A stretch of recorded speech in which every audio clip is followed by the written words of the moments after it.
Ta-da!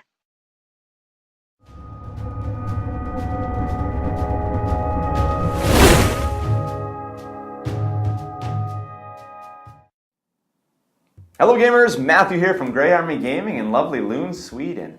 For this episode of the Armory, we will be taking a look at the terrain set from Gamemat.eu called Gothic Ruins.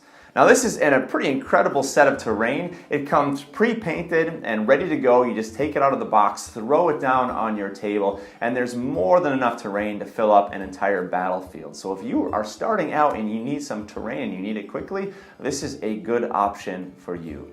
Now, in a previous video, we have outlined the backstory of Gamemat.eu, so if you're interested in hearing that, feel free to check out an earlier video we did in the series here of the Armory, in which we reviewed the battle mat that goes along with this terrain. So you can hear the story of the company there, find out who's behind it, find out their vision, their mission, their company goals, and so forth. You can check that out in an earlier video. Today, we're just going to simply jump in and show you the terrain.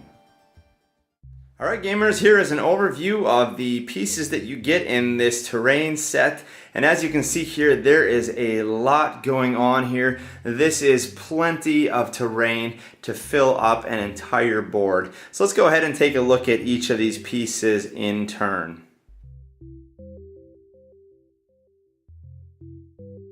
We'll start from the largest piece and work our way down. Now in the set you get one of these pieces, and this is your full-scale two-story side of the castle wall, and it is going to be now a half of the fortress. We flip it around here, we see basically you have 1, 2, 3 levels with full doors and windows there, a little tower turret piece there on the side. Really nice, realistic look. Everything here is dry brushed and it is individually molded, so it has some incredible detail. You probably would want to go ahead and actually dry brush a little bit more, because I think it's only been dry brushed with one coat of dry brushing. So if you want a little more nuance, you could go ahead and throw some more grays on there, or browns if you want to dirty it up. But all in all, a very good looking piece. One thing I noticed with the one that I received though is that there is something of a little bit of a flaw here with the molding process. I don't think that's standard with how things go, but that can either be filled in, or it actually looks just fine the way it is. Once again, this is sort of a destroyed fortress palace look, so that's not really a problem. So there's the biggest piece right there. Along with the large piece, you get 2 of these medium pieces. Now this is something of a maybe a 1.5 levels here. You have your main doors down here, comes up to something of a half level, a little bit smaller than the other one. There's a couple extra layers down here. Some nice detail in the bottom, really good stonework there. Same kind of dry brushing here. You get 2 of those, and those can be set up nicely to make sort of a destroyed building there. You have all 4 of your corners that you need for your building look. So there you go, 2 of those pieces in the medium size. And we keep moving down in scale now to our medium small pieces, and we are given 2 of these. These are also something of a level and a half, you could probably say. Some interesting work here with the windows. It really has a nice Gothic feel to it. We flip this around, we see that we've got the 2 levels, the base level here, and then we have the upper level with some different stonework that is kind of strewn around here. It really gives it that feel of a broken down ruin building. So there are those 2 pieces, and those are not quite as tall as the other piece, but they are taller than the smallest ones that we have. For the smallest scale for buildings now, we are given these 4 corner pieces, and these are identical with each other. I don't think they're meant to be put together because they do look quite similar, but if you spread them out, you can't really tell that they are identical to one another. If you mix and match them with other ones, it won't really make that much of a difference. Same exact idea here. We've got basically 2 levels, the bottom level and then this level. and a lot of wear and tear on these. Really sharp edges here, which look really good. These would be perfect for a game like Mordheim, where you need a lot of small pieces that you can place around and make a sort of a city feel. So there you go, you got 4 of those, and those can be mixed and matched with the other ones, and they look pretty decent for small buildings. So let's go ahead and take a look at the final pieces. All right, here's a few of the little extras that you were given.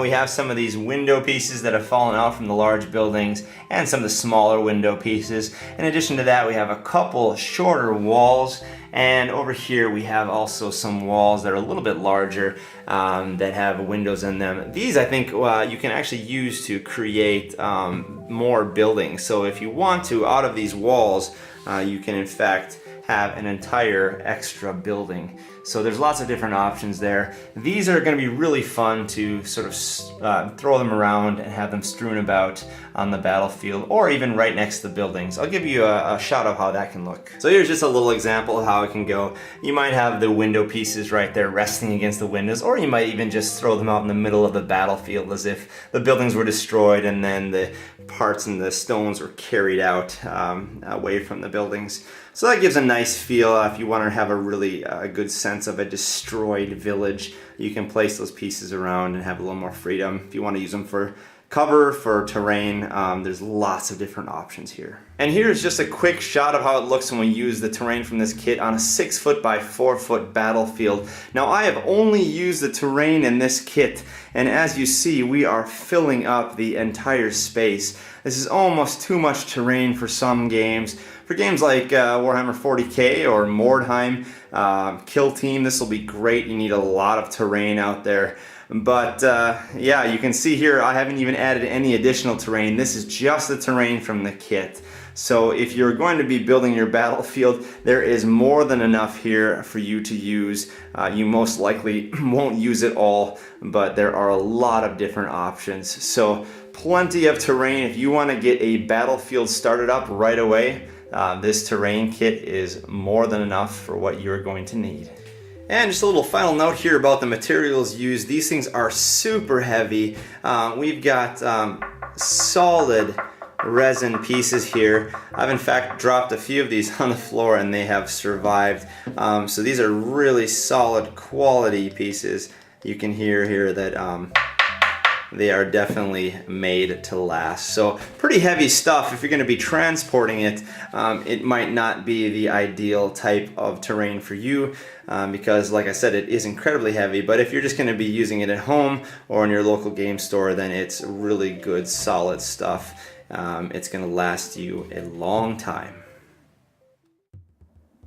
Well, there you have it, folks. A quick look at the terrain set from Gamemat.eu called Gothic Ruins.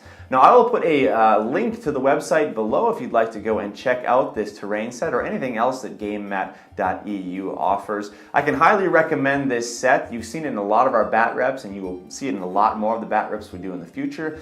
It fills up a table really well, and the great thing about this is it works just as well for fantasy as it does for any of your sci-fi games. So if you play both or one or the other, you've got a great option here for terrain. Well, thank you for joining us here today at Grey Army Gaming for the future of fantasy.